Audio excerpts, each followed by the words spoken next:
Hot pink, Andy, just for you.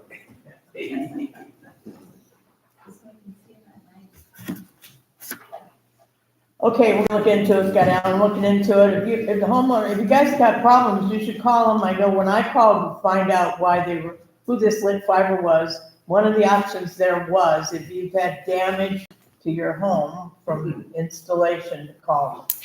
So that seems to be one of their things, but if, Andy, if you continue to have problems after you call them, then let us know, and we can go further. Is that village, I would just maintain your own property.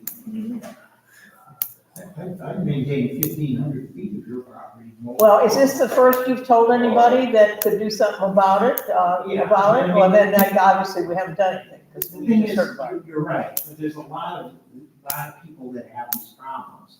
So if the village, since most of this is on your property, if the village called them up and said, get down here, send a crews down here and fix everything that's on, in this. Well, village. so we'll get a list then of who all to call, because the residents I've talked to have, even though it might be on our property, have called themselves, and they have gotten good results. It's just it's a pain that so many people have to make these phone calls to those clowns that they're not, you know.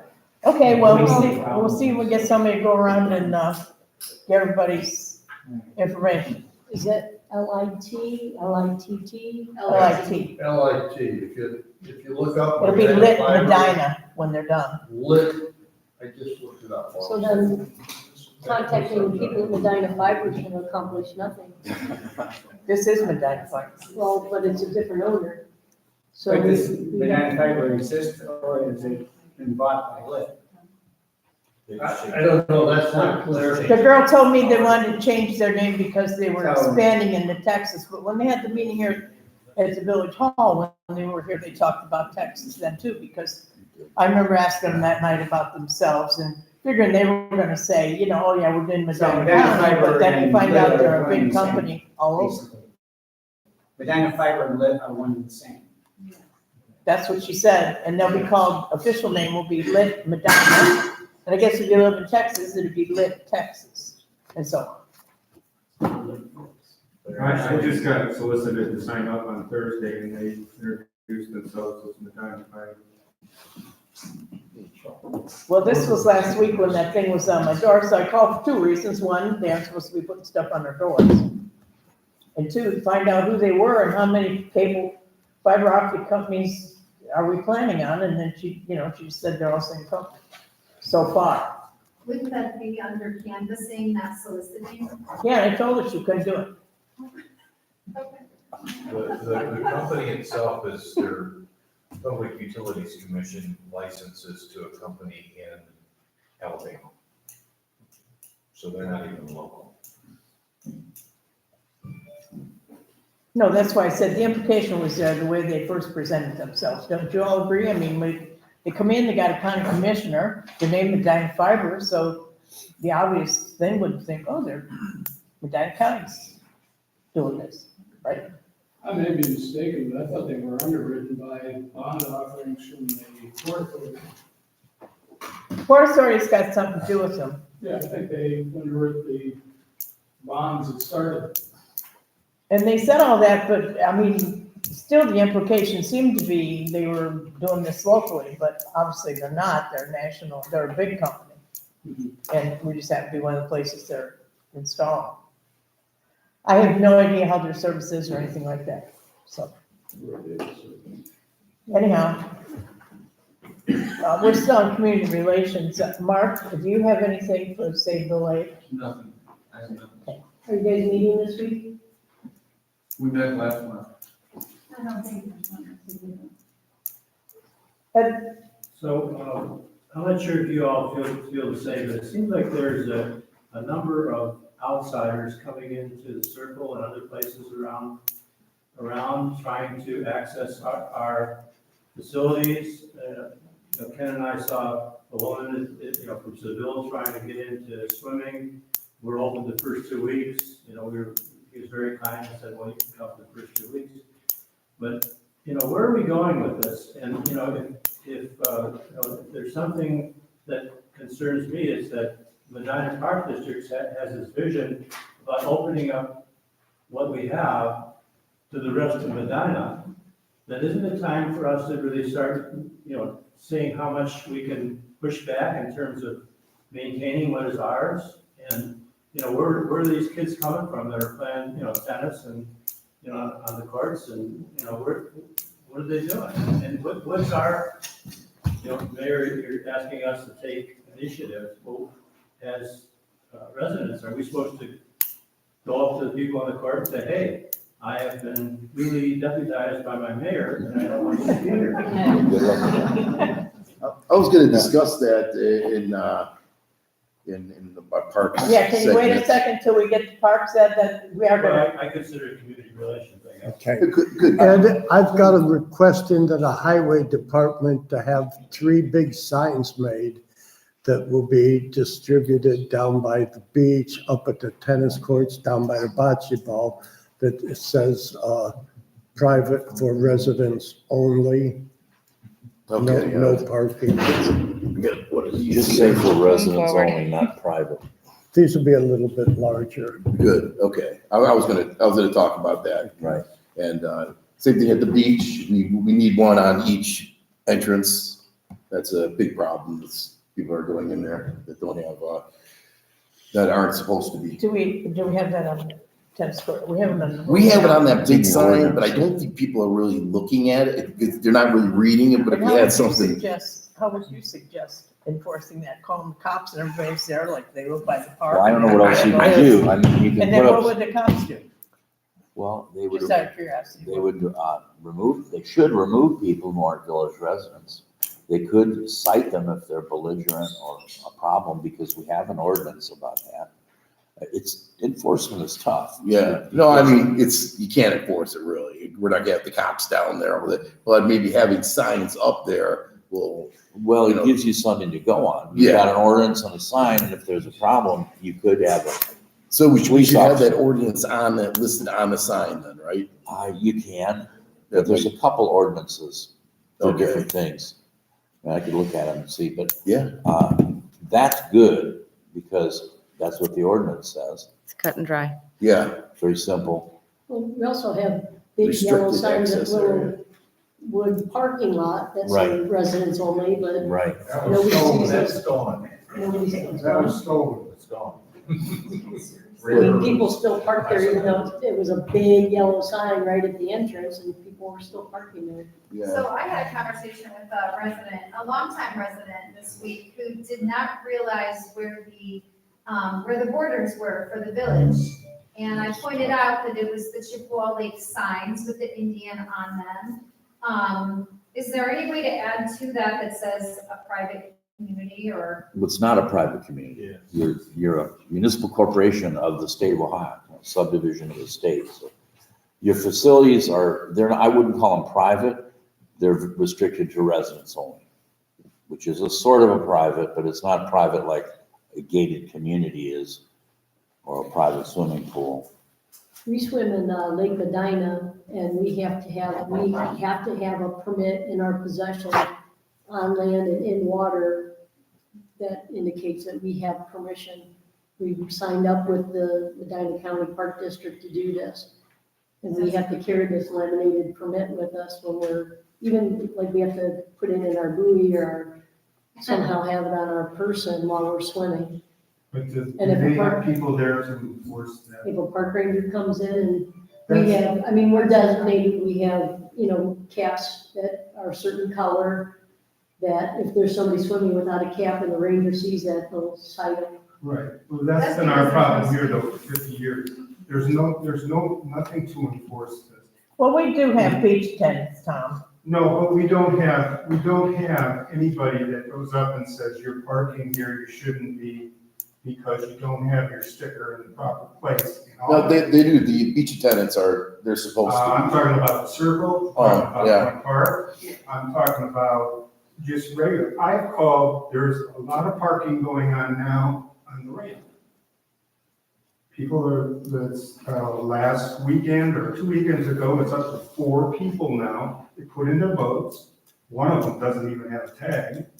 And they do their thing, We're gonna get some signage up there as well, because now with the I kayak. got a launch picture there, of a guy that's parked right underneath 15-minute parking.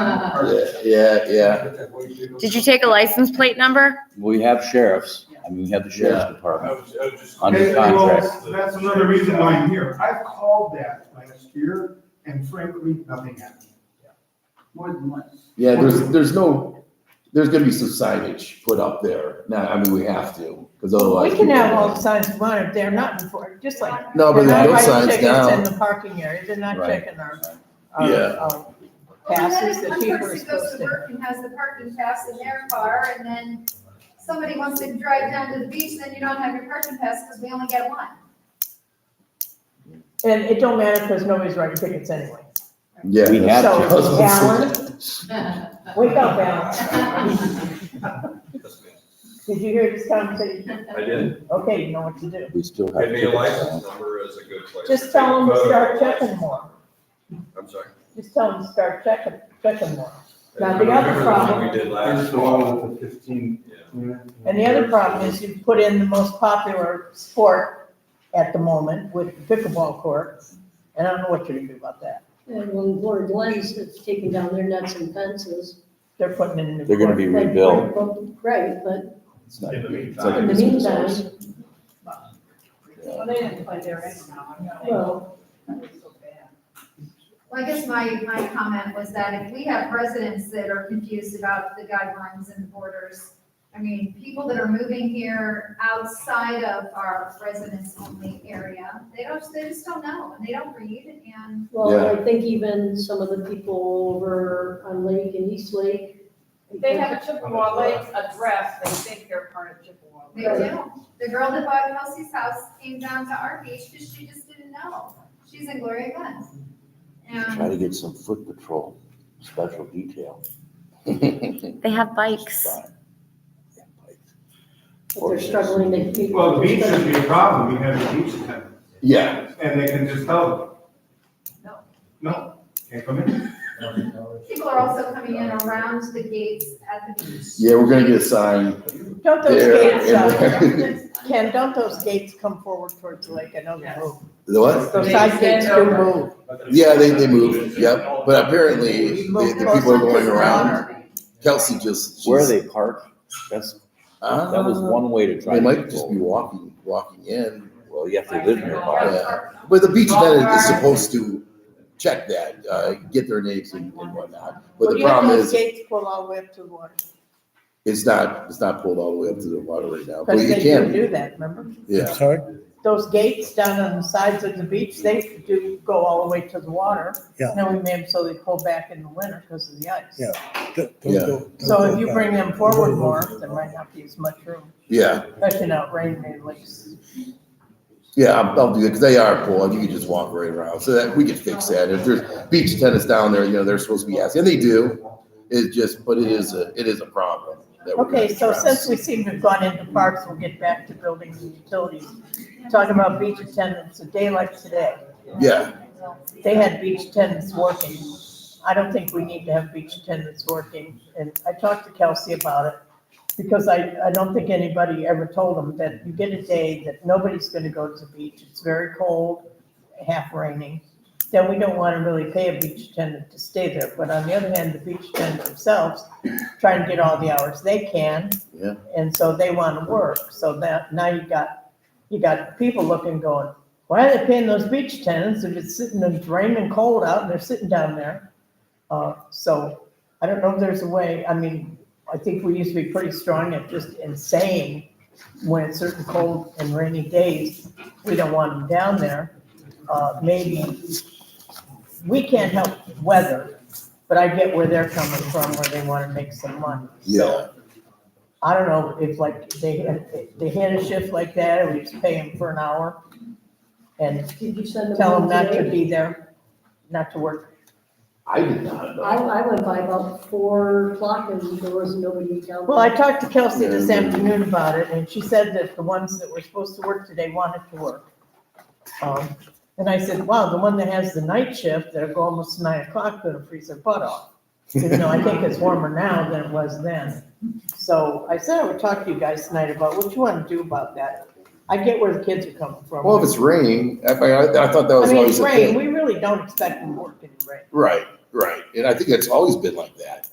I know when, But yet they wanted to work. I mean, she Yeah. did say one young man went down there today in the rain because he wanted to get the time. yeah, well, So we'll now have to you make a hate to roll. say to the kid, well, we don't want you working. We'll have to make a roll. So If it's maybe raining. we give them like if it's a weather related thing, whether it's cold, day like today, even if it was just cloudy, I'm thinking they'd be at the beach. I lifeguarded all through high school and college, like not beach attendant, an actual lifeguard. And the facility is established, if it's X number of degrees and raining, we're closed. Yeah, that makes sense. Full We can close. enforce that, I think. That would make sense. I mean, yeah, I wanted the hours as a kid, as a college kid, but, I mean, You know, a while back, we had them go and do other things in the village, you know, like pulling weeds, you know, and assign them to a certain spot to do it. On a rainy day, it's a great day to, if they really want the money. Yeah. You know, we got places they could be doing stuff, believe me. Well, give Ken a list. Yeah, I mean, if they want to have the job, I think she was giving them the option, you know, and their option was, well, we want to work and get the money. So that's normal, I would agree with that. I guess we'll just the rest of make the it a week is roll. supposed to be, It's supposed to be cold all week, you know, so people are probably not gonna go to the beach. Yeah, we'll just make that a roll. I think that, Make that it- can be enforced. I think I would just, instead of giving an option, give them a phone call and say, hey, it's cold, it's nasty, nobody's coming, go home and enjoy your day at home, and not give an option. And it'd be Chelsea's, it'd be her judgment call Yeah, on if I she think should shut down and send people home. But that would be you're the with boss, pay or that's without your pay? authority to- Unfortunately, without, Oh, okay. Yeah. But I mean, so they'd understand but then there's that, always that they- another day. That they would have the option of staying and like pulling weeds or something like that, or going home with no pay. Yeah, maybe. I'm good with that. Put Yeah, a why list don't together of different Why don't you chores. tell her that? But give her some options of things that you would expect them to do. If Okay, you want to pull weeds, well, where? yeah, we're. They come to my yard. I say Yeah, quarter. they come to mine too, but that doesn't count.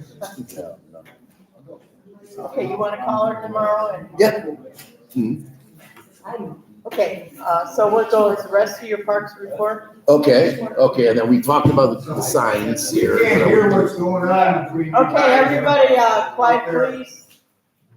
So these are the same, we have these signs over at Point Park. And I think they would be perfect, something like that. I know Keith, you have something, you put something together, I don't know if you ordered them yet, but, you know, with that verbiage, and then, I think that would be good. Hey, Ken? Yes. There's people that park right in front of that sign, right along the edge of the road, where it says no parking, and they park right at that sign. I think Yeah. that sign is a little bit underspoken. Yeah, well, it's gonna be bigger. He's gonna put a bigger one together. So it's not gonna be this one in particular, cause he's got some ideas. Well, we have an ordinance, can we put an ordinance code on it? Yep, You can't. yeah, Alan's gonna provide us with that. So I that'll, mean, there's only a few streets in the village where you can park on the roads, and yeah, every place else should, no parking ordinance, whatever. You want those for the roads and the well, the recreational beach, stuff? the two entrances are in the beach. And then at the pickleball / tennis courts. Okay. Signs, yeah. Just for residents only. Yeah. Right. Yes. $300 fine. Even if.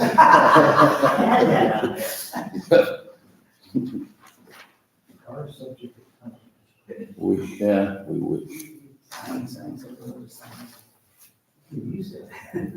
So good, and I'll just finish off what I got here. Kayak launch, that's been installed, as everyone knows, very well received. I haven't heard any complaint, well, one person complained. But other than that, it's a great addition to our community. We have a rebate card, $1,200 rebate card that's coming, that we applied for. We already put in for it. We're gonna use part of that for lights, because they have lights for the dock. Really nice lights, solar lights, and then some tools. And also at the beach, our swimming platform, the ladder's broken on there, can't be salvaged. So I was gonna see if maybe we could purchase that from the same company that we purchased the dock from, possibly, if it works. So that's, and of course, the ropes are a mess right now. I think we salvaged them for this year, but next year we're gonna have to purchase more ropes in the new system. Is that stuff still Floats are upstairs? upstairs. Yeah, you mentioned, what's that? Floats are upstairs. Oh, floats, yeah, yeah. Floats are Just upstairs. need rope, got a lot of floats up there, bags of them. Yeah, why don't I lean on, Can I make a the ski suggestion on team that? for that, cause I don't know anything about that, and they put it in. They know what they're doing, so. I put all that together, 10, 15 years ago. Oh, right, yeah. We did use the ropes the first time, and they're so heavy that you have to use plastic wire. And you have to have anchors, not like they have now, but you have to have anchors that stay where they're put, or else the wind will take them away. What we did do is, once those got all broken up, we restrung them in just very thick polyurethane rope. Okay, They become much lighter, they become much better, easier to stay in place. And frankly, right now, there's nothing wrong with those ropes. They're just not put in position correctly. oh, okay, And so all you have to do then is buy rope, little floats, which are actually shrimp buoys. And they come fairly cheap. You just string them, put them in line, and that's what those yellow things are, and you're done. okay. Yeah, it works very well. I wish I would have done it from the start because of that. Well, it sounds like you know what you're doing. You mind if I lean on you next Sure, year? no problem. Okay, I 'cause still Steve have said he was hooks. gonna get in touch with you, I believe. There's still hooks in my truck.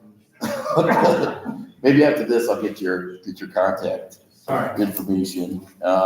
But yeah, so that's, well, I think they're in the water, and I think we're okay this year, from what Steve was telling me, that we should be good, but he told me to hold off on getting the ladder, because he has some ideas. And like I said, I've never done that. The ski team is very experienced. They've been doing it every year for 1,000 years, so I'm gonna lean on them for that.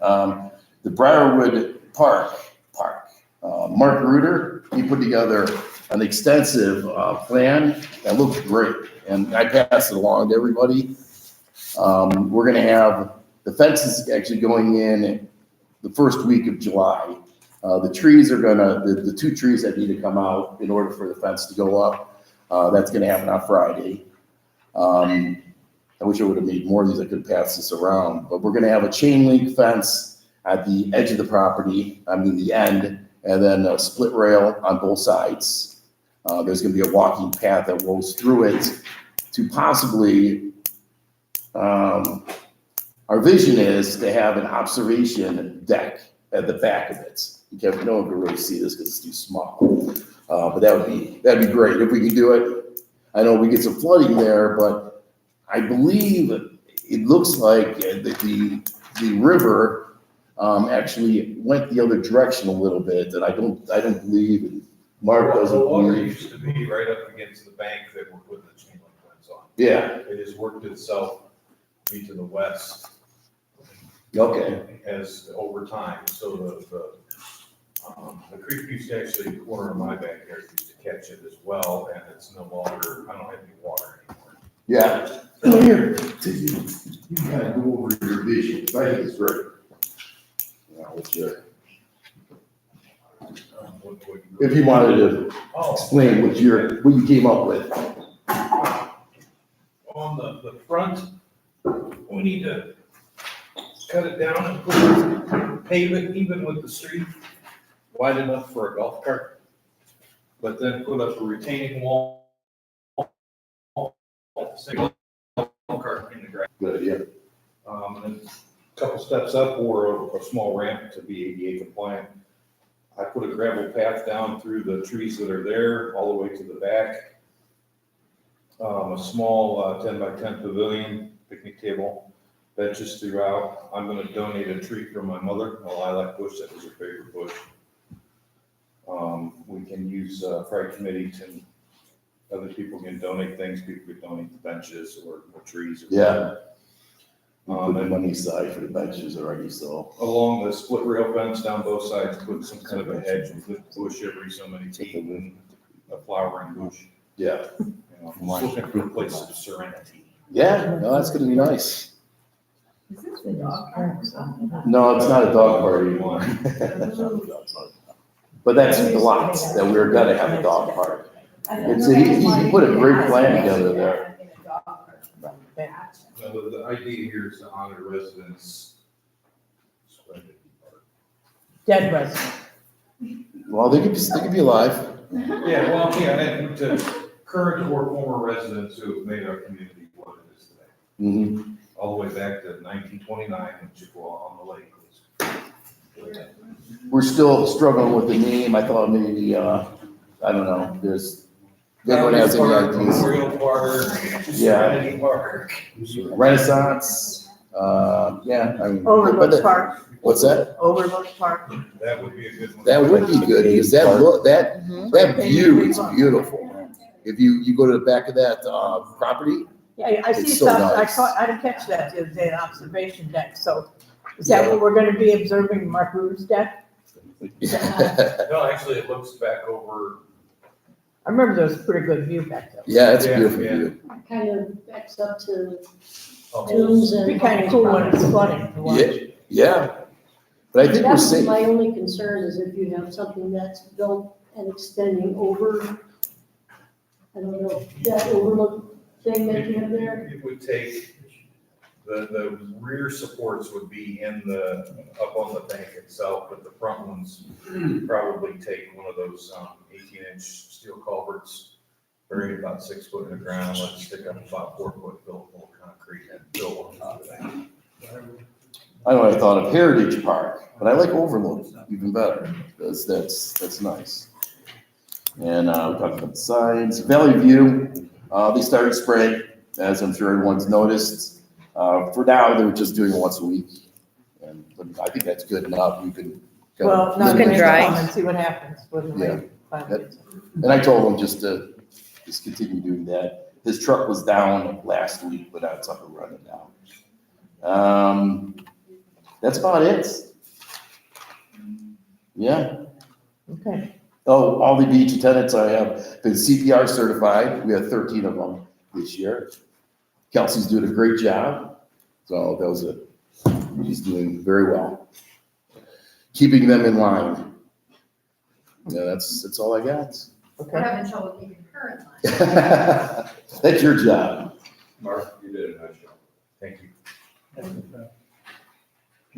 Okay, we'll go back to Yes, buildings sir. and utilities part. We wanted to talk about the tennis courts you said during the What's park. that? Can we talk offline about a couple of trees on the circle park?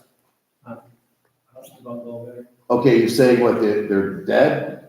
One's dying and one takes an awful lot of space. And it's our land. It's on our property? It's on your property. Okay. What do you mean All by it takes a lot of space?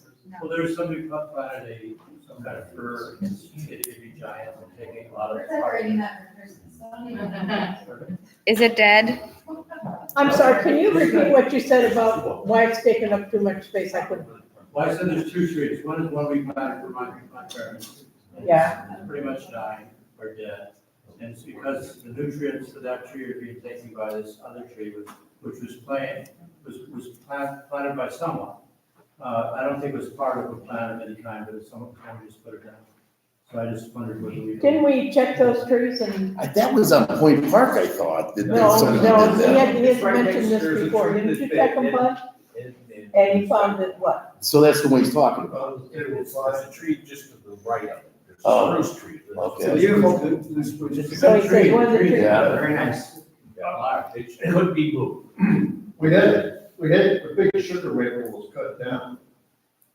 That's not the one he's talking That's about. not the one. I know that, I know that. But that sugar maple overshadowed the smaller maple tree. That is amazing. But I wouldn't know where it was dying. He said the pine tree was, didn't you say a pine tree was dying? Well, No, it's thriving. No, the pine tree is doing fine. I will refresh my memory next time I see you out there. We'll look at it together. Okay. All right, but I'll let you take this on. 'Cause I don't know. Okay, now we're gonna go to building and utilities. One tree's killing the other tree. Okay, well, because we've been sitting here since 1:45 for the last 3 hours, yeah, I never did put a battery in there, so I will take care of that No tomorrow. kidding. I'll put a battery in it tomorrow. Completely forgot about that part, so. I know. Um, It's late. Okay, so I looked at the front door over here and the door jamb is rotten and unsightly and more than likely gonna let some critters in at some point. And last month I encumbered $1,000 to repair it. But the fact that it has the extension with the window panes on both sides, it's not a cheap, easy fix. Talked with Matt Sorgy about it, and he had some ideas about just possibly fixing the part that is rotten and replacing that for right now. So I'm working with Matt on that, and if not, then that's it's not just a matter of just a single little door jamb like what you have in the building here and replacing it. It's much more complicated than that. So I'll talk with Matt and we'll look into that and move forward with that. The TV that's in Gary's office should be going in the Downey County Board of Developmental Disabilities this week. Talked to Paula about that today. And let's see, I contacted First Energy. I did get a response back from Amy Hopkins, and I replied to her response.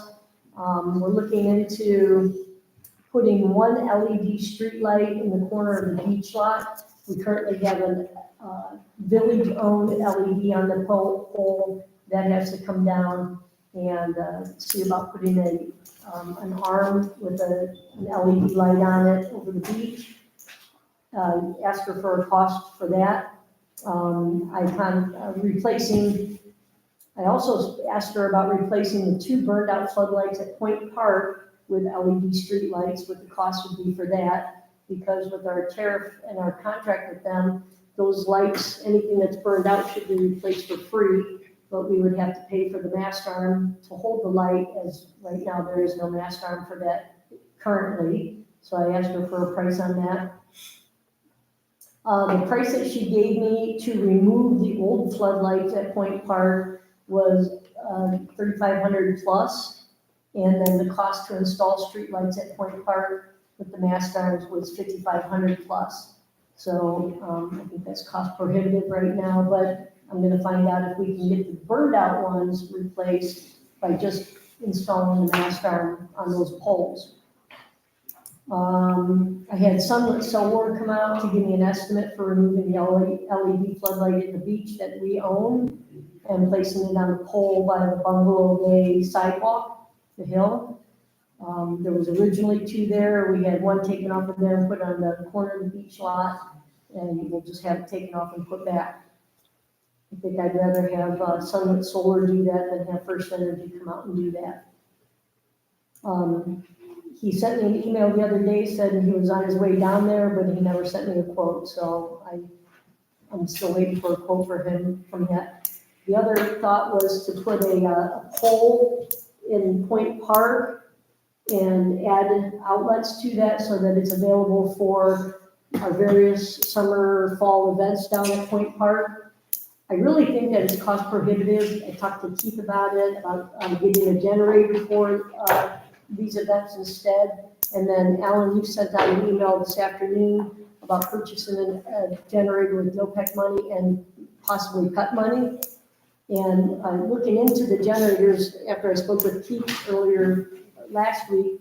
I think that an inverter generator would be a little bit better, a little bit more costly, somewhere in the ballpark of about $5,000, but it's quieter, it uses less fuel, it only draws when it's needed. So if we have a popcorn machine going and the band going, it would draw more. If the band was taking a break, it would draw less. It's a little bit quieter than a regular portable generator. And 5,000 watt one would be about $5,000, give or take. So I don't know if that NOPEC money and or that PEP money could be used for that. I don't, you sent an email, it said to Ken, I sent it to Ken because at the last meeting, he was asking about it. I hadn't done any research on it. I just floated them over to him. Yeah. My issue was, what is the draw on those? Because you can get, there's a whole variety of them. So if you needed 10,000 watts or 9,000 watts. a 10,000 watt one would pretty much power like an entire house. I'm not disagreeing. No, I'm with you, just but a saying, fan no, takes a so- lot of draws, so I think somebody that has that knowledge Yeah. will give us that answer. Right, So, so I'm just saying that a 5,000 watt one would probably be And they'll- sufficient for the stuff that we are using. It just seems like it's gonna be a pain every time I wanna use electricity down there. Well, I'm gonna guess that after talking with Mike from Summit Solar, that we would have to have a pole installed. Have the outlets mounted on the pole. And then have the meter part installed on it with permits from county to do that. And or run the wires underground. So the wires either have to go overhead or underground to get to that pole. How are they there now? they're over that. But we can't use that, we would have to get a pole installed and then have those wires connected and come down. It have to be a particular kind of pole? What's wrong with the pole that's there now? It's their pole, we can't have anything on their pole. And then- So how's the one down at the beach work? that's why we have to take the light off. You haven't noticed that one yet. That's our pole. though. pole down there at the beach. I said that, I told Amy Hawkins that, I I'm said, talking about the second. it's already metered, why can't we just leave it there? And her answer was, you cannot have your own equipment on our poles. So the pole that's there that has the meter on it, that's our pole, it's not their pole. But the pole in the corner of the parking lot is their pole, and we can't have that light on there. Do we know what the expense is with a pole, a trench, overhang, paying somebody to do all this, Well. a meter? at one point, Howard Wolf said he had a pole, so we'd have to get somebody. Oh, are you using it? No, it's gone. Oh, it's gone, well, so It we was, don't it was in have, the way and, well, yeah, you could have had it if you wanted it. well, It's gone. so we need a pole, we need it installed, which we're bringing in equipment to drill a hole, to put it in. I mean, there's enough people around here, I mean, that doesn't sound like. Well, this is what there's enough people that have done stuff already that was not approved by First Energy that we're trying to fix. Because that pole, that power that's on the pole now was not installed by the Okay, building. you're saying you can go underground. That's one option is to trench. It'd be easier. I mean, if somebody had a boring machine and could run that underground. I don't know, depends upon where you're going.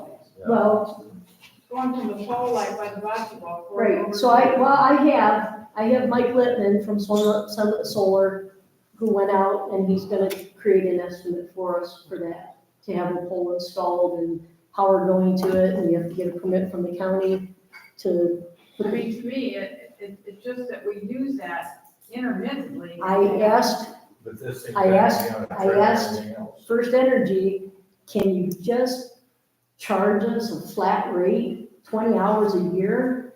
And she said it had to be metered, Well, I don't care if it's metered for whatever amount, but we but, can't put it on their pole. She, I mean, what's the big deal about putting a pole up? I don't get that. We have to get a price. We don't know it's a big deal. We don't know it's a big deal until we have a price. Tonight. She's getting prices on it, she's got the guy coming to tell her, and she's handling it.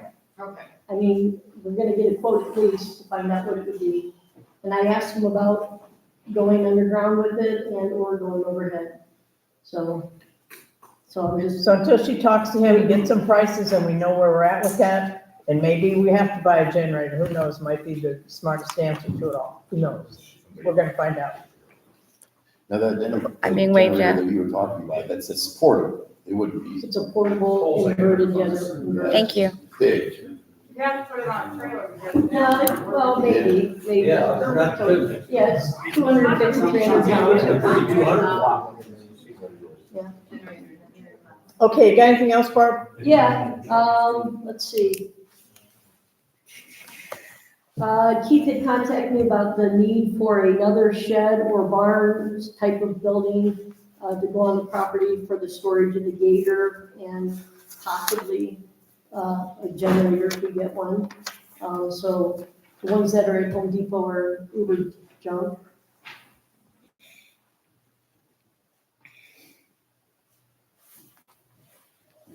Oh, so here we have an estimate from, Same people that supplied the last. oh, Bennett's, okay, so 7,000, 8,042, $20.25. Okay, so, They're kicking in about $1,000 discount on the barn from normal price. And that's delivered How big is it? and 10 set by up 20. Same Where are you for gonna put it? 20. right Isn't up. that gonna be real close to the garden entrance? I mean, We've got enough land there. On this side of the existing barn or the other side? On both sides. No, I'm saying, is this gonna be placed on this side of the existing barn or on the other side? We can put it wherever. well, that's a simple enough I mean, question. should we, Is it gonna be, because is there enough room for a shed the same size as, say, the shed we have, if that's what you're looking Yes, to go in there and and you not could be put it by on, that entrance to the you garden? could put it on either side without getting in the way of anything. Okay, should we because the go other with a side- bigger size though? Can it be on the parking lot? That's kind of small. You're gonna Well, put there's it stuff in there, in ATV, that barn that's out there now, yeah. there's numerous items in there that need to go. It's like the town Yeah. hall, it needs to be cleaned Well, up. if you're gonna store the UTV in it, that's not very big. Yes, it is. And we Yes, think it that'll is. be enough? We measured it, Okay. Yeah, it's a pretty good size. So this new one here, yes. Is the current one holding up? Yes. Yeah. Okay, because that's when it was put in from this building, Mhm. and it was from Venice, right? Right. Yeah, because I bought. Same as that, yeah. Mine's the window. Yeah, this would be in addition to, because the present barn is full. Because they got too much junk in the one, so they need another one. Kind of fill another one up. Pretty much. okay, so then The old town hall had a whole bunch of them. we have a quote here for $8,042.25 for a 10 by 20 barn from Bennett's. No, 10 by 20, maybe. So I guess I'd make a motion to encumber $8,042.25 for a barn. Give yourself some breathing room. Yeah, call it that. Up to, Yeah, second. Okay. You need to direct it to the fiscal officer, make sure you got budget money. Right.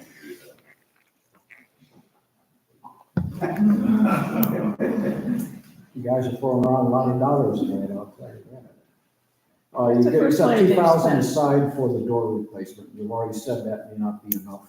We gotta do a full blown, right? Mm-hmm. So I, 2,000. I think, I thought we had could go 1,000 up for to that. Well, Matt, were you pretty confident about fixing that for less? what? Okay, so the 2,000 we've got. I have 1,000 for the front door encumbered, according to the Then minutes. you had 1,000 for the pole stuff.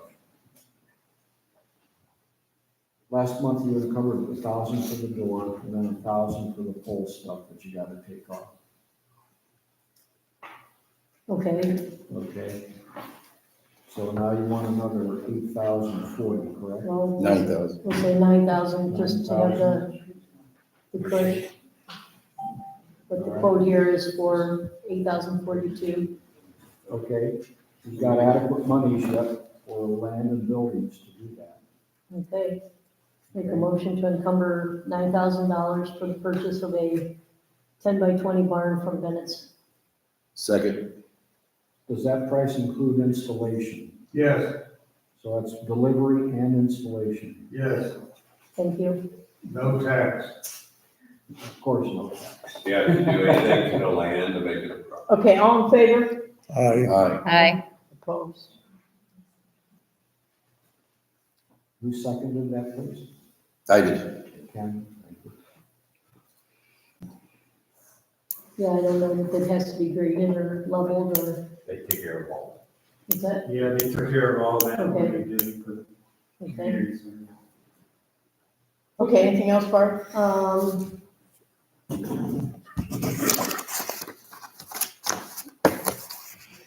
That's it for right now. Other than what I mentioned earlier, is I've contacted Medina Fiber about cleaning the parking lot. Haven't heard back. Okay, now before we go to streets, Alan, Christopher is sitting back there in the corner, and he's gotta go to Akron, I'm sure, or somewhere.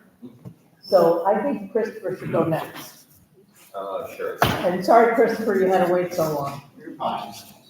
I don't know if the TV's gonna come on again for you or not. For those of you that don't know, this is Christopher Livingston, our resident siren expert on outdoor sirens, like the one that don't work on fire. Well, he's gonna throw a few slides up here, just to be background. We started last fall, working on sirens. Because what we thought EMA was gonna be able to handle it, they're not able to do it. So Christopher did some legwork, and we're gonna show some, graphics of the coverage of the siren, and what other geopolitical people might be, involved with that. Part of that is, let's just say we're in probably a $35,000 rebate. But the village of Chippewa only has a small, has a percentage of that. The lake, part of it is Lafayette, Boyer, Redfield. Chris is gonna show you why we finally got our last, we didn't get our last quote, we finally got a second quote from a company called Masu, that's in this industry. We've now got a second quote from Cleveland Communications. A friend of mine is a communications engineer that did poles and big systems. I was told many whining that this is the most unresponsive industry I've ever been with. We might ask them for a quote, and 90 days later, they get back to us for the part. And he said it's just, their deals are so small, they're dealing with these big towers, all this other stuff, and there's just no money in it for them. So thankfully, we got to ask them to do it. So I'll turn it over to Chris right now. We finally did get some quotes. Cleveland, we didn't get all the quotes from, but between Cleveland Communications and Vasu, the one quote that had like apples to apples to compare on, there was a difference of like $25,000 between the two. And really looking apples to apples, they were offering the same equipment.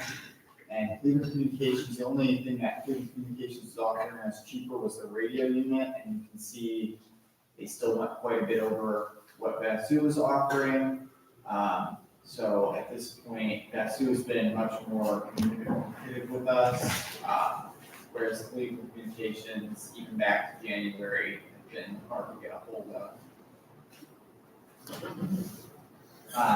And then, again, the only real difference that I'm looking over the quotes that I have, besides maybe they're using a different type of antenna, is radio units. Vasu was offering 2 separate radio units, one for the current system and one for the future system. And the reason that he wanted to do it this way was because he said that there's a $10 a month charge for operating on these newer frequencies, and we don't have a timeline for how quickly the county's going to switch over. So there's no point in charging ourselves for a system that doesn't exactly exist yet.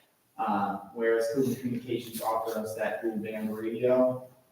Either way, it looks like we're gonna have somebody come out and reprogram once the new system is up and running.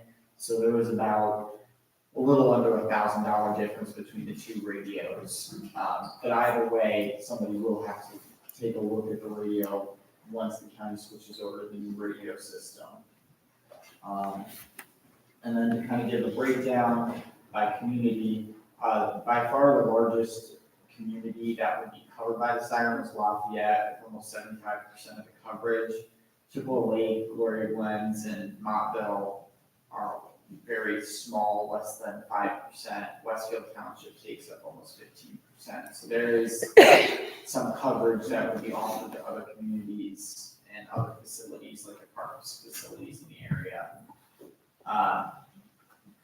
And then again, kind of taking a look, the yellow is the current siren, and then, that outer band is the larger siren that I didn't get a quote from Cleveland Communications, and that middle band is, the one that I had a quote from both Cleveland and Vasu. So you can see the newer options will cover a lot more territory. The current option really doesn't cover the lake that well. But we would get a lot of coverage down into Gloria Glens, into Montville, into Lafayette. More so than we do now, if any. And then, kind of going back to grant opportunities, so far the USDA grant still stands out as the best chance that we have at getting a grant for the siren. First Energy, which EMA had mentioned to us, offers a grant, but it needs to be applied to by a nonprofit organization. And looking further into it, they specifically outline that they don't typically offer these to municipalities. And then there was another grant that I came across, CDBG grant. It varies by state, and so far I haven't seen anything for Ohio that was particularly aimed at warning devices. It's more so for other types of community grants, so it doesn't really fit well right now. So again, USDA grant, if the village does it itself, would probably be the best avenue to begin looking at. If we were able to get a nonprofit organization involved, First Energy might be an option, but as of right now, First Energy does not seem to be particularly open to just the village applying themselves. Other than that, that's what I have to report right now. Yeah, go back to the geographic map. So we're trying to locate the siren to this property as opposed to the fire department where it's been before. We did look at possibly down by Point Park, because this is elevated and would have better coverage. I guess when we reduce our percentages, I'd like to see what the lake covers, if you can do the math on that one. I think I have that. I did approach Nate last year, Nate Epic from the Park District. Initially, I thought we may, because of reception issues, we'd have to place the tower down on the other side of the lake so you could get a good reception kind of in the valley a little bit. The people, we put these sirens in West Virginia, we can give a signal to it. Why they can't get it to our old one, I don't know. The Park District had no interest in funding anything. They wouldn't charge us anything and put it down. They did not want to be involved with paying for it or maintaining it anyway. Subsequent to that, the Friends of the Park, which is a nonprofit, someone affiliated with them, I'm hearing they may have some receptivity to what our proposal might be. I have talked to one of the trustees about what we're trying to do, and they agreed that Lafayette would be interested. I've talked to council people like Gloria Glens, not necessarily with Mayor Dean. They have interest, and one guy says there's a resident, every meeting like Bill Glassstaff says, where's our siren at? So it's in front of them. How we reach out to Westfield, Montville, the others is yet to be determined, but my hopes are, as we've talked before, once we get our quotes in, and if we break over the $50,000 range, obviously it's not competitive compared to Vasu, but it puts us into another kind of a bid scenario we would like to not have to deal with, because these are very limited suppliers for these issues. Oh, and don't forget the county commissioners. County commissioners, yes, well, Michelson did write to county commissioners, and they pretty directly, trustee or Commissioner Houston said no. Oh, he's not there.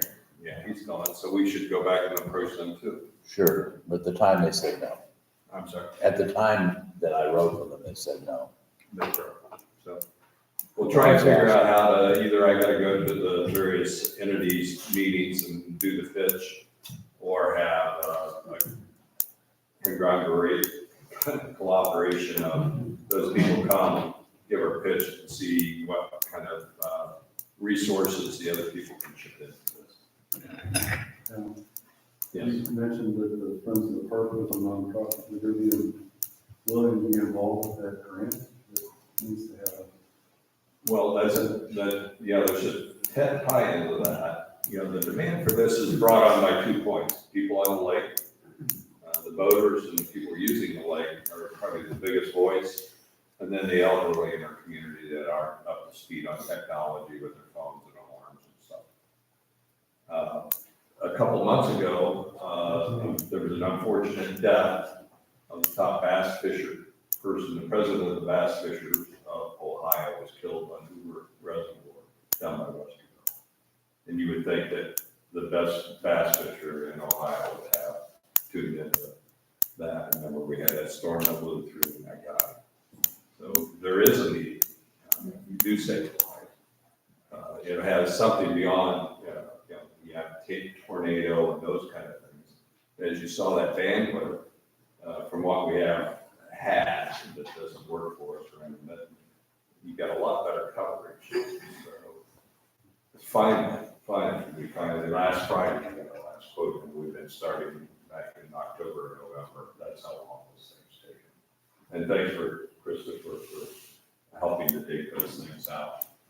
But we're right at the point now we have some numbers, we can go start reaching out and seeing the receptiveness of the other communities and see if we can't get this thing moving forward by the end of the summer. Is Save the Lake a nonprofit? Save the Lake's a nonprofit, they may have some interest in that. Friends of the Park, I understand, they do large projects, buying lands and things like that. They may have the budget to take the whole thing down. Have you officially brought that up to Friends of the Park? Not the Friends of the Park, I only spoke to the directors of the Park District. And that's who they didn't want any part of it. They're making a lot of extra money on the lake right now though, so they might want to help, so. Well, some of the communities still have some around. We've spent our money on the creek, ARPA. I mean, our percent of the 34, whatever that was, it's not a large amount. So we're finally, Mayor, and this is Mayor's pet project. We need to get this thing moving and find out, get the resolve and get it up and running. So that's. Okay, well, thanks for your work on this. Christopher, thank you. Thank you.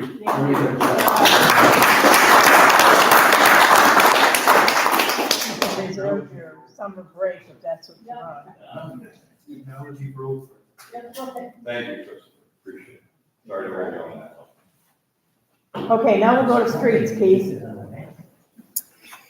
We did not get our grant for any road improvements this year, so Mr. Glassnap and myself will be out putting some of that hot pink paint down on the roads, and we'll be going out for bids to have our potholes and various other problems addressed. And we will be getting prices on that and getting that rolling.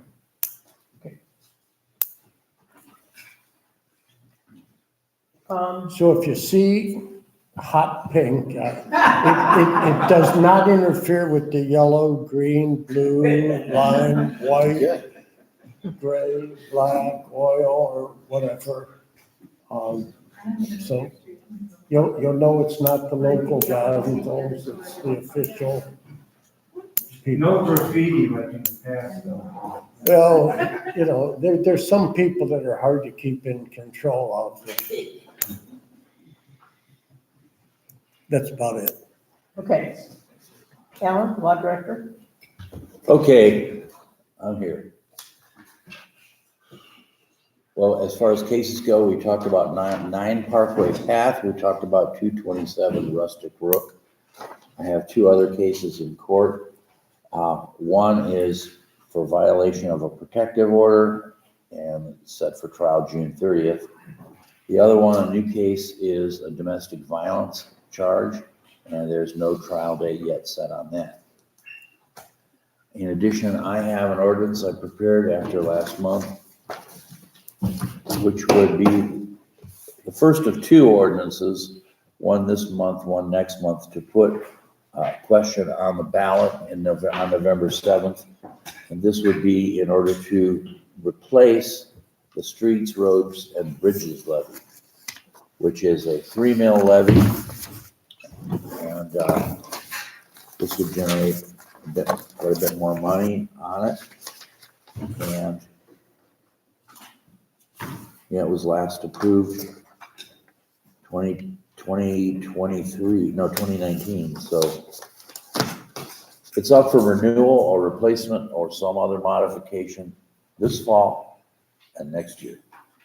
So this will be the earliest time to put it on the ballot. And you get two other chances to put it on the ballot next year if it doesn't pass.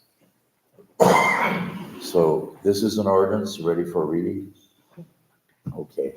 This is ordinance number 885-23, an ordinance requesting that the Medina County Auditor certify to the Village of Chippewa Lake the total tax valuation of the village and the revenue that would be generated by replacement of the existing 3 mil current road levy of the village and declaring the same an emergency. That's so we can get it in now and get the process started. Any questions? Okay, we need a motion to waive the 3 readings. So move. Second. All in favor? Aye. Opposed? Need a motion to pass the ordinance as an emergency. So move. Second. All in favor? Aye. Okay, Opposed? very good. I have one other ordinance, which is in February, you passed an ordinance to become renew your membership in the Medina County Office of Emergency Management. And they apparently had some technical mistakes in their first agreement, so they have a second amended agreement. Nothing that really changes the substance of it. And the reason that this is a good idea is because if you're not a part, you would have to have your very own emergency management agency for the village to apply for grants, to apply for aid in disasters. We got money from them, and some tornadoes went through. So I recommend you pass this. This is just to approve their second draft. What did they change? I couldn't see it easily. They said some technical things about the authority for it. I can give you a copy, but I looked through it. I didn't see anything obvious, so I thought it was just some of the background and legislative language that allows them to do this. Remember, the last one had something to do with the makeup of the board for them. Right. When Steve Hamlin came back around and said they were doing it wrong, so then they're fixing that, and now they're fixing something else. Yeah, They're not fixing the site. I'll be glad to go through it line by line and report next month because there's no deadline on this. Do you guys want to read this first, and you can pass it next month? Alan can send copies around. I'm sure. Yeah, let's do that. Yeah. Okay. How about a first reading then? Go ahead.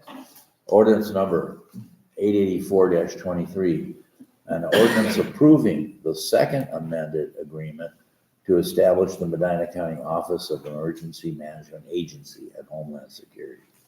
So I'll bring it up next month. I'll send it out and deal with it then. Okay. That's all I've got. Okay, Gary, finance? This past Saturday, I distributed the May bank reconciliation report showing all accounts in balance. Any questions on the bank reconciliation? Any motion approving the bank reconciliation report as distributed? Second. All in favor? Aye. Opposed? Thank you. This past Saturday, I distributed the end of the May appropriations report for your review. And be prepared to sign off on May appropriations. Any questions or comments on May appropriations?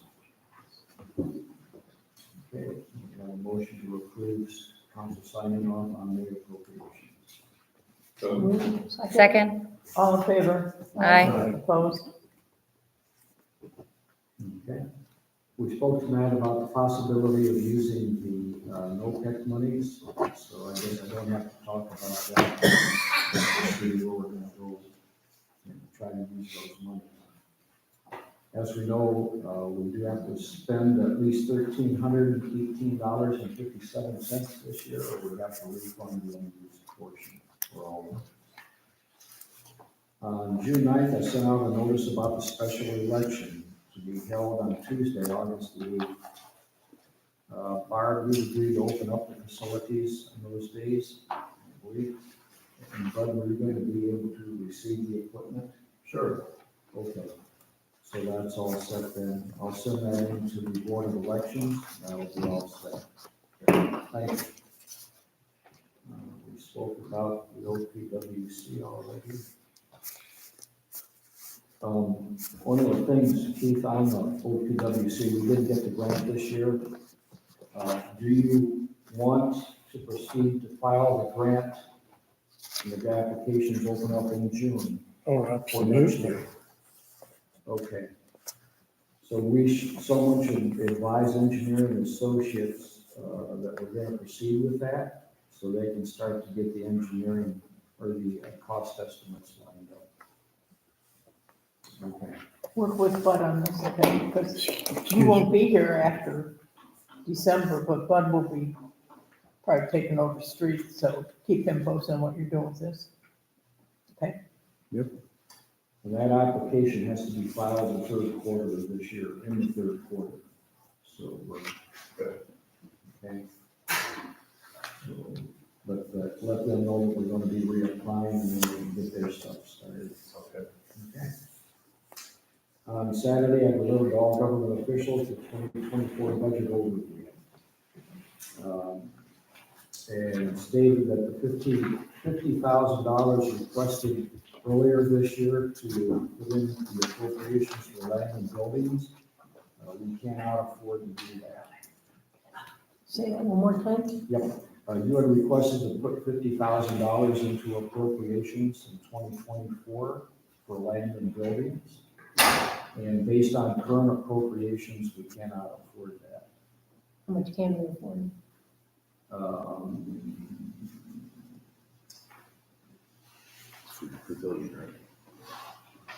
We've all gotten copies of the 2024 proposed budget. Okay. And let's see if I got the account numbers called out here. Bear with me a minute.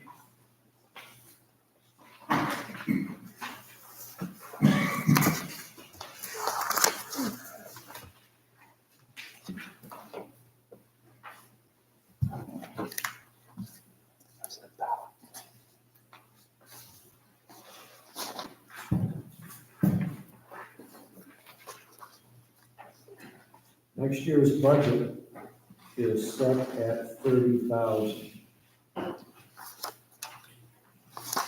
And here's part of the issue. You never know what your carryover is going to be until you get to the end of the year. If we spend all of our appropriated monies this year, which I don't encourage us to do, that's going to impact the carryover in next year. And if we target spending all appropriations next year, we're going to be in very serious trouble in 2025. We're only going to have like $1,000 left over at the end of 2024. Okay. So right now we're budgeted for 30,000 for 2020. 40,000. 30,000 is what you're budgeted for in 2024. 30,000. Right. And that's for all the utilities and No, that's just for land and buildings. just for land and buildings. Okay. Okay. Just took 10, whatever for the shed back here and stuff was 10. Was that shed for this year or for next year? This year. Right. Yeah, we took a look at the dollars and we got enough money in there for this year with what's currently appropriate. So what would be appropriate next year, 2024? Right now, you're set at 30,000 for 2024. For appropriations. Okay.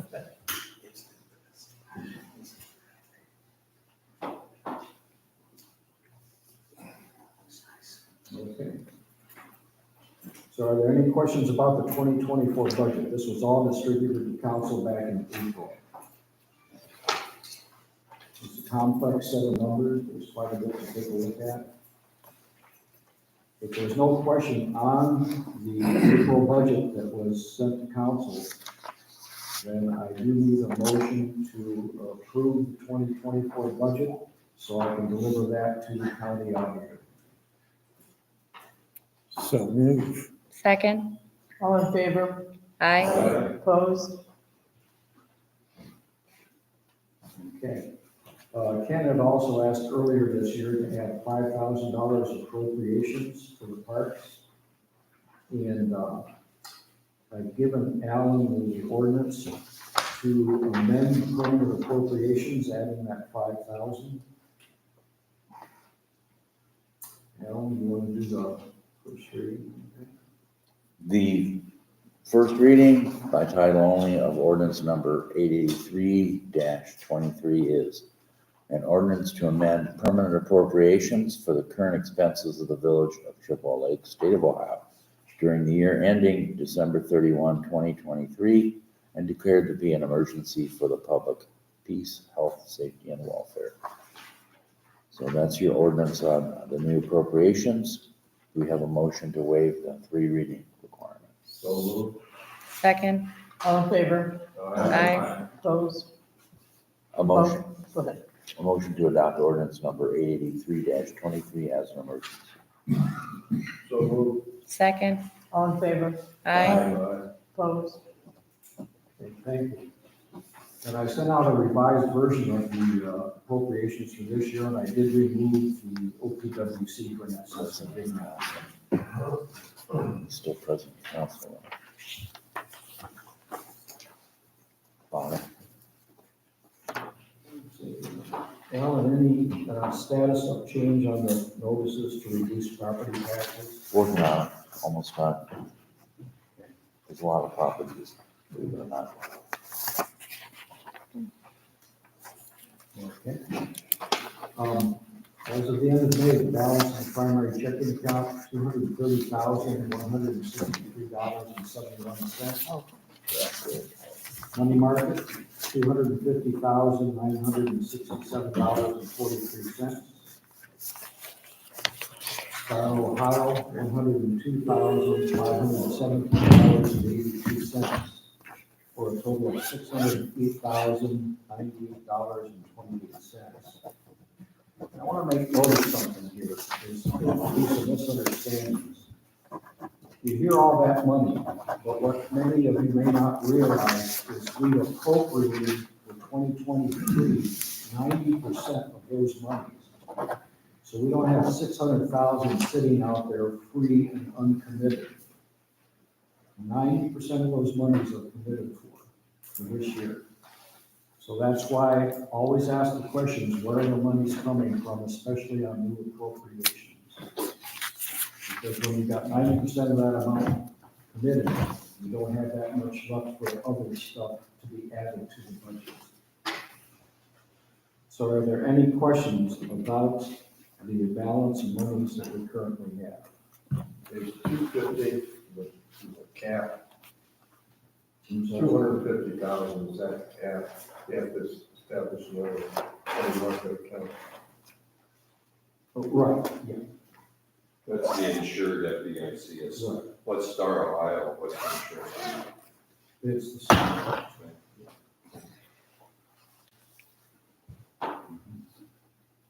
Okay, so that's all the monies we've got, and 90% of it's already committed for the year.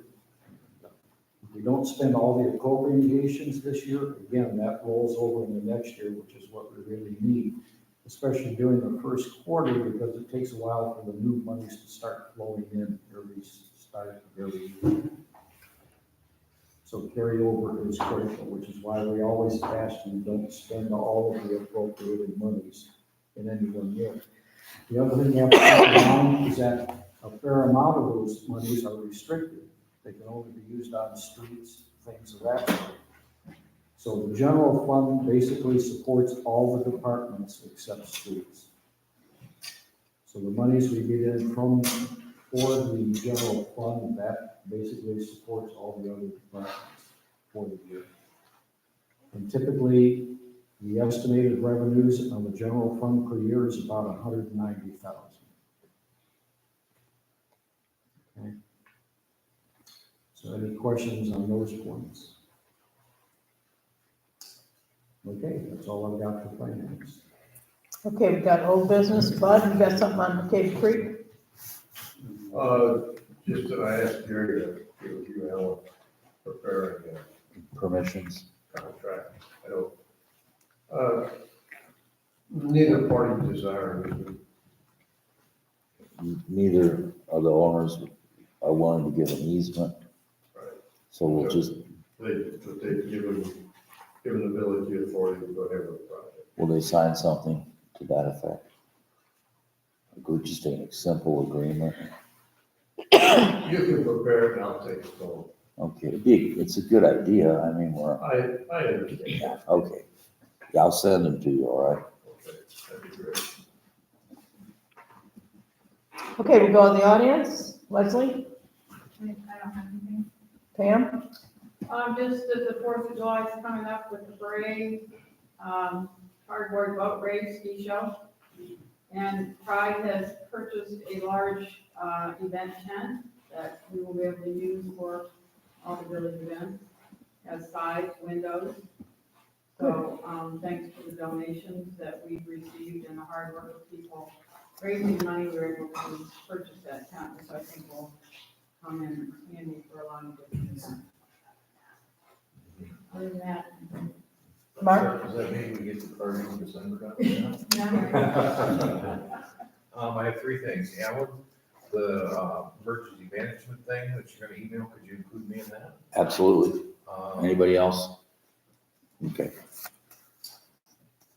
Other Alan, as far as the sheriff's department, their patrolling is concerned, do we dictate to them any, say, we want them here next Saturday? Can we call them up and say we want patrol on Saturday? On specific, special events, we No, do. we can just decide we want them here next Saturday.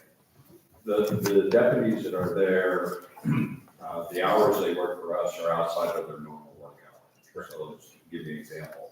RA is a midnight shift. He doesn't do other things. So it's generally what happens with him, is he comes in early and works, let's say he goes on a 10, so he might do 3 hours, he comes in at 7. Or he works afterwards. And the cycle goes around. The deputies that we get, we only get them when they're available. Now, when they're on a shift, I mean, they can be covering this also. And remember, when we have a problem here for a parking permit, or parking complaint, or parking, or whatever, only our 4 deputies have that authority to issue citations under village law.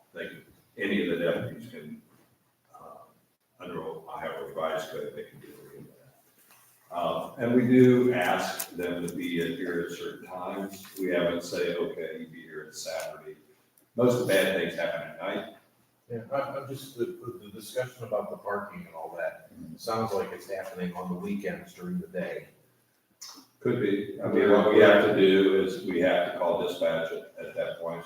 I'm disappointed that Tom called them. I texted RA about the license plates.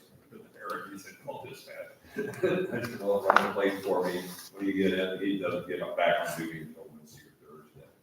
But once I have a name, I can maybe go approach these person personally and discuss with them. I'm just thinking if we were to say, okay, this is all happening a lot on Saturday and Sunday, can we have a couple of patrols just for us? We're paying the bill. You're here for us, take care of it. And it's time for them to start acting like Gavin Henry's for a little bit or some of this stuff.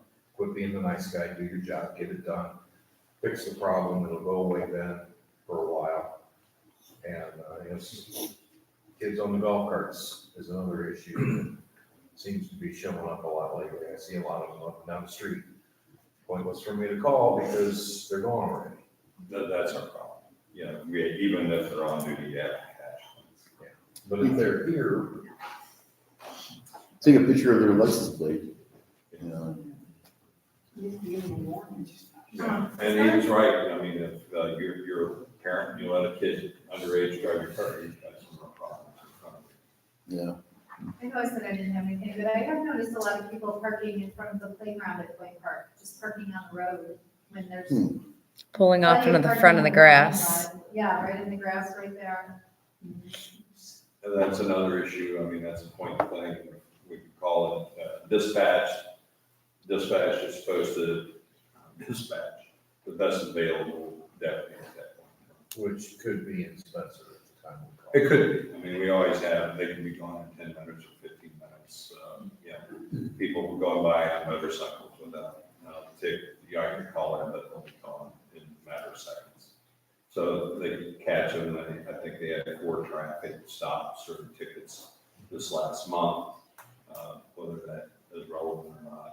I always talk to Ari about that, they try and do it when they can, during the time period.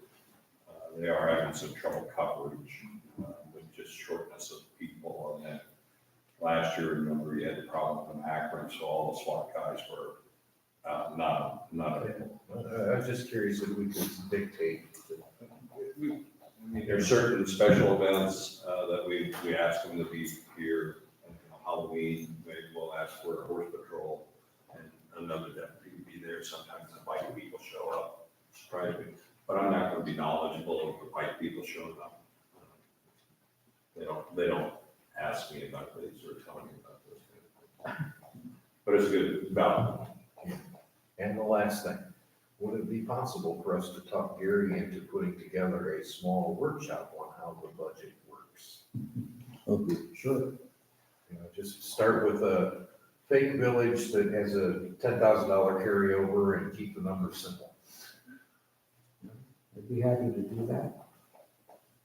Well, not his, I'll paraphrase, but his is not much different than a small business. They take like last year, plus it up and down based on what the requirements. I have, my mom. Except if he does it wrong, he goes to jail. Yeah, my mom was the clerk for 27 years. I know how it works, but other people have asked, and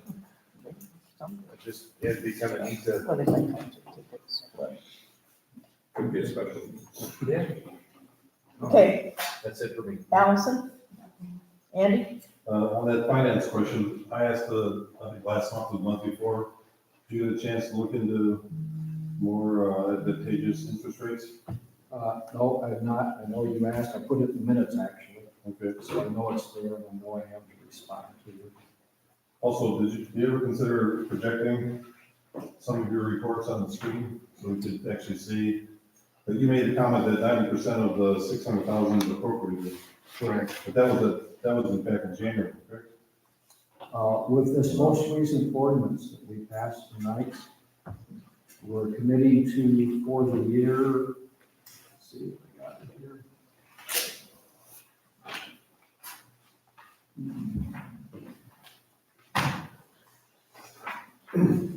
With the 5,000 that we've added for parks, we've committed this year $544,176.46. So how much is already been spent? We never know until the end of the year. All that money's been appropriated. Nothing's been spent? Oh, yes.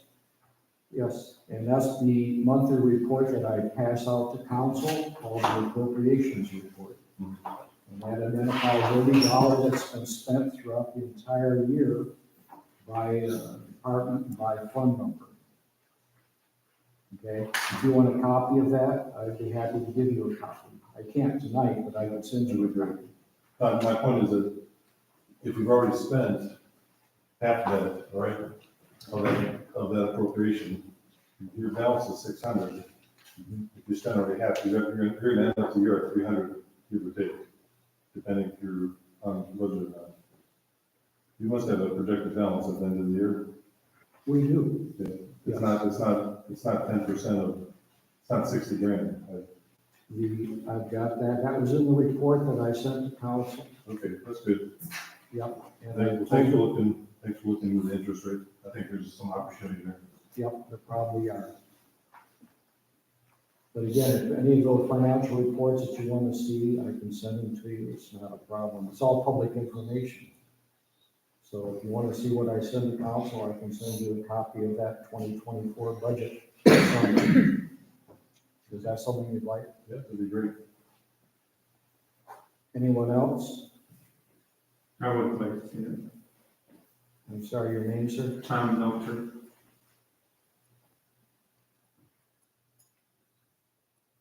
Okay, I'll get that 2024 overview out to both of you. And I will get something set up on the workshop part. And I'll let everybody know. Thought it'd be kind of neat to. Sure. I'll give you an example, like, in deputies, probably appropriated 50,000. But my hard numbers, assuming it'll probably be less, that is probably 35,000. So there's a 15,000 cushion. If something bad would come up, I can't imagine what that would be. Or if something comes up and we need extra funds, then money to allocate to our building, whatever. If he needs to do it, so he doesn't have to make a request for another change from general appropriation funds. So there's a good term, it's a budget factor. You always have your little cushion to make sure that you can operate properly. But Gary's been extremely attentive. Wrote us a letter about some of the things he said. Our need is 50,000 for a pavilion. Well, it's not going to be next year. We've got something on the side. You know, at the level. But streets have, dedicated funds. Streets is the big number. It would be 120,000 of the budget might be street allocated. Keith has all that responsibility. So that goes real quick when you say 120 out of 109. What they look. Bill, did you have anything? Yeah, we finally got the parts in to finish the pickleball court. The edges, if you've noticed, have been missing for several months because they sent us the wrong edges. We got them in and John and I are supposed to put them in on Wednesday. Oh, okay. So the pickleball courts will officially be completed sometime Wednesday. Oh, great. Okay? Yep. That's one. Number two, I would like to see the presence of more of our sheriffs in the village because I think people are tending to ignore every one of our parking facilities and our signs all over the place because you never see a sheriff's car in here. Okay, Alan, Yeah. get them on this, and I know they've got a couple of them off or whatever, but, I communicate with one level of issues. Captain Ross is the IR officer from the sheriff's department that runs the road deputies. Our guys fall under road deputies. So when I communicate, Jorge's our lead guy that communicates with us, but Captain Kevin Ross is the one that I communicate to both of them and it trickles back down. We've made a number of communications with Kevin, he knows as well. Okay, He's well- from the community.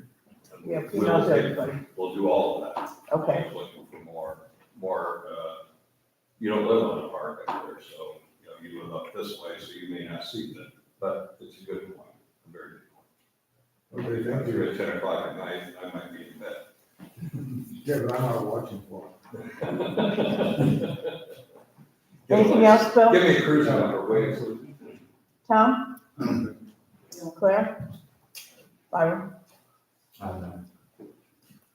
Who's sitting next? Oh, JD. Yeah, no, thank you. Andy? We know you don't have nothing, Andy, right? Scott? Bob? I would like to thank the newest group of Armstrong. There's two of them here tonight that helped put up the power pots this year, Hardwell and Byron. We had couple other new faces too, so we're. The guys just did it, you know, it's like, okay. Hydraulic Howard, that helped a lot. Howard, did you have anything? Nope, I'm set. Thank you for. Okay, do we have any new business? Just one thing, it's in the planning stages, but Lions Club is anticipating some type of a hole in one contest. Moving from the beach area out to a hole on the dive platform. Several people here, Mayor, myself, Wesley, and not that Ed maybe kind of charged out, it's not gone to the Lions Club officially yet, but next Monday. Sounds like an interesting. Talk about Labor Day was, Gee, sounds like Christmas. Labor Day weekend was one of the days was Banner for Brown. So Well, Christmas in stay July is tuned for around the that. corner. Okay, you guys have anything else? I have one more thing, I'm sorry this is taking all night. But sometimes earlier in the year, I haven't done it for a couple of years, I usually do a little state of the village thing. I'm not doing that this year, but I do want, and I'm glad there's a couple of them here tonight. I don't think you guys understand what good council people you have right at this moment. And, I'm always watching them, but I want to say, they've all been working on what they're supposed to be working on, staying in their lanes and getting things done. And you got Alan is in charge of the safety forces, and you've heard him all night about all the different things he's doing. Plus, he's got Christopher working on that siren and he's put a lot of time into that siren issue. And then Bud is always working on the zoning issues. He's really worked hard on McCabe Creek. We're about ready to have that project start. Tamitha and her kids' programs or something else, and that newsletter. I thought nobody was sending her anything, but she got the newsletter about the size of the plane dealer. Sorry. So obviously she was doing a good job there, but everything you ask Tamitha to find out, Tamitha finds out. She's working on it.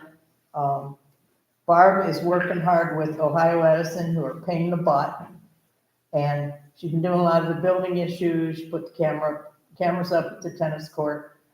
Then you got Ken, he had a wonderful meeting with the beach attendants this year, taught him CPR, gave him the rules. Kelsey helped him quite a bit with that, but they were great. He's been instrumental with John Sandor's help, I gotta say, with the kayak launch and the new tennis courts. And he stuck with it with getting the signage for those things, working with Mark on the Briarwood Park and just doing everything. Keith is always doing something with the roads and reluctantly with the pond, but he has been working on it and everything else that anybody asks him to do. And then, I know they're not councilmen, Gary does an outstanding job, keeps us all straight. Alan is always there somewhere, maybe on vacation, but he's always there. And Jim and Matt help us all the time with zoning. But I would like to just thank the councilmen and think you guys should appreciate who you have as councilmen right now, because they're all doing their jobs and they're doing a good job at it. So thank you guys.